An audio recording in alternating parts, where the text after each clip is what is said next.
Vamos abrir então o programa falando sobre o nosso primeiro tema e talvez o principal. Eu não gosto nem de falar principal, porque para muita gente o principal vai ser o assunto de esportes, ou assunto de entretenimento, ou outro assunto dentro do campo de noticiário político, mas talvez seja o principal assunto do programa hoje. Fernando Collor, ex-presidente, ex-senador, a gente pode dizer que foi, ou na verdade será, condenado pelo STF. Isso porque o STF ontem, dando continuidade a um julgamento que começou na quarta-feira, né, ontem quinta, formou maioria pela condenação do Collor, numa pena que pode chegar a 33 anos de prisão.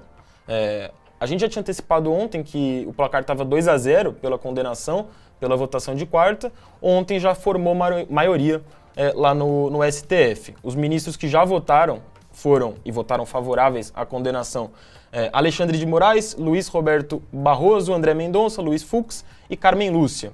Todos esses acompanharam também o voto favorável à condenação do relator Edson Fachin. Faltam ainda os votos da ministra Rosa Weber, Dias Toffoli e Gilmar Mendes. Apenas o Nunes Marques, dos que já votaram, se posicionou pela absolvição do Fernando Collor. Os que votaram favoráveis, e a gente já tem a maioria ali no STF, então por mais que os que faltam votar eventualmente votem pela absolvição, a condenação vai ganhar nesse placar, a votação deve ser retomada na semana que vem.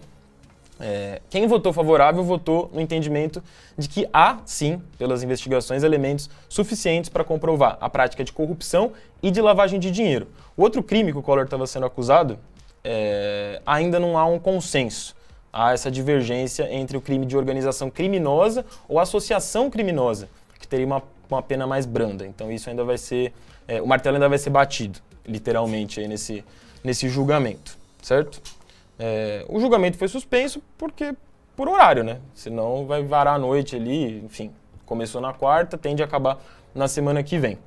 Repetindo também uma informação que a gente passou ontem, né? Esse caso é referente a um desdobramento da Lava Jato, supostos recebimentos de propinas em contratos da BR Distribuidora, antiga subsidiária da Petrobras. Os crimes teriam ocorrido entre 2010 e 2014. A Procuradoria-Geral da República acusou o Collor de ter recebido 30 milhões de reais aí em propina nessa bagunça toda. Também vale a gente reforçar que cabe recursos, na verdade. E além de tudo, o Collor vai ter direito também ao abatimento da pena pela metade, porque ele já tem mais de 70 anos de idade. Certo? Essas são as principais notícias aí, então, relacionadas a esse caso do Collor. Vão deixando as opiniões de vocês aí no chat, tal qual o Pablo mandou a dele. O Gabriel tá até falando aí que chegou um pouco atrasado, mas chegou. Eu também atrasei um pouquinho, a gente não começou pontualmente meio-dia, então tá tudo em casa. O Pablo mandou: quem viveu a década de 90 sabe bem o que esse sujeito fez. Meus pais sofreram muito com o confisco da poupança. Quantos anos você tem, Pablo?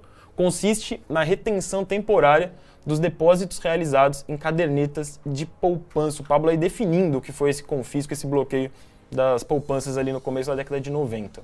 Salve pro Matheus Rodrigues aí. Salve, salve família. Agora eu já saquei, Matheus. O Eduardo também dando um boa tarde aí. O João Lourenço, direto de Portugal aí, também marcando ponto igual ontem. O Hevel aí também. Da hora demais todo mundo colando. Gustavo Lima: se Collor for preso, no ano seguinte ele vira presidente. Olha aí o comentário ácido do Gustavo. Eu já vou passar então para a repercussão no Twitter sobre esse caso.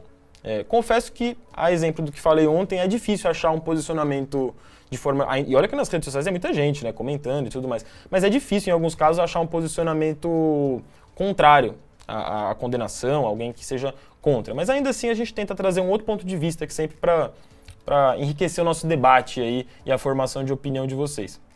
A Biazita Gomes aqui no Twitter foi na mesma linha do Pablo no nosso chat. Collor será condenado a mais de 30 anos de cadeia. A verdade é que ele deveria ter sido preso em 1990, quando confiscou a poupança de milhares de brasileiros, levando muitos à morte. A nova geração não sabe, mas quem viveu aquele tempo lembra do desespero das pessoas que acordaram sem nada, sem um tostão. Mais um desabafo aí da Biazita, exemplo do Pablo, exemplo do que a gente leu também no programa de ontem. O Saus Cristos aí traz um outro ponto de vista, dando um viés talvez político aí para essa condenação. A petezada está comemorando a condenação do Bolsominion Collor, em referência ao apoio que o Collor fez para o Bolsonaro nesses 4 anos em que o Bolsonaro foi presidente. Só esquecem de dizer que é por crimes cometidos durante e com a conivência dos governos Lula e Dilma. Os crimes aconteceram entre 2010 e 2014.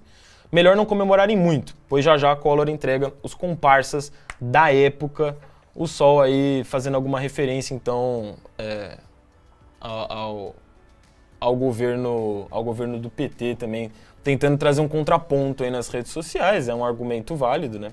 Uma vez que os crimes aconteceram relacionados à Petrobras, a estatal Petrobras, durante o governo do PT. A Renata tá elogiando minha camisa, pô, da hora, né? Hoje é sexta-feira aí. Quer dizer, eu não posso nem falar que é sexta-feira, que senão eu perco o precedente de usar camisa de time em outros dias da semana, né? Mas é isso, hoje é sexta-feira, eu tô usando a camisa de time. Tem dias safados vendo agora. Tem gente safada que não deu like aí vendo, o Alex tá denunciando, então deixa o like, beleza? E o Eric, viva o jornalismo cidadão. Eu tô fazendo jornalismo cidadão, o Eric tá falando? Espero que sim. Parece uma coisa boa. Tamo junto, Eric.